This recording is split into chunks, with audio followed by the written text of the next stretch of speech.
But from the two positions, I get the impression that there's one view is that the Antichrist, the Dajjal, the Antichrist is a concept, is a system, is a whole system, and not an individual, a being or thing. Whereas I get the impression from you, your discourse, your discussion, that it's actually an entity, a single individual entity. Could you elaborate on that, please? That will take us to cosmology, the cosmology with which you started. Perhaps the most difficult of all is not the flying donkey. No. The Prophet said, Allah's blessings be upon him, that when Dajjal is released, he will live on earth for 40 days. One day like a year. There's your cosmology.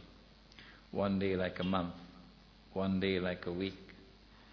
And all his days, meaning all the rest of his days, like your days. When his day is like your day, he would be in your dimension of time. But prior to that, he is released. There are angels here, apart from your wife, of course. There are angels here. But we can't see them. In addition to the angels, there are beings created of fire, smokeless fire. This is sacred language, called the jinn. And they're here, but we can't see them. They are in another world of space and time.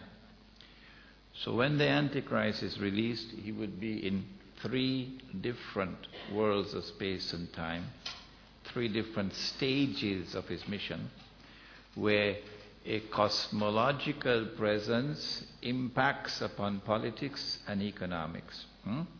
Until finally, when his mission is almost totally complete, only then would he appear. And the Prophet said, alayhi salatu wasalam, that he would be born of Jewish parents. He would be a Jew. Now, when I had the last Christian-Muslim dialogue in Trinidad, as a young man, he told me that in Christian thought, the Antichrist is Gentile. Whereas our Prophet said he'd be a Jew, born of Jewish parents. He'll be young and powerfully built. He'll have curly hair.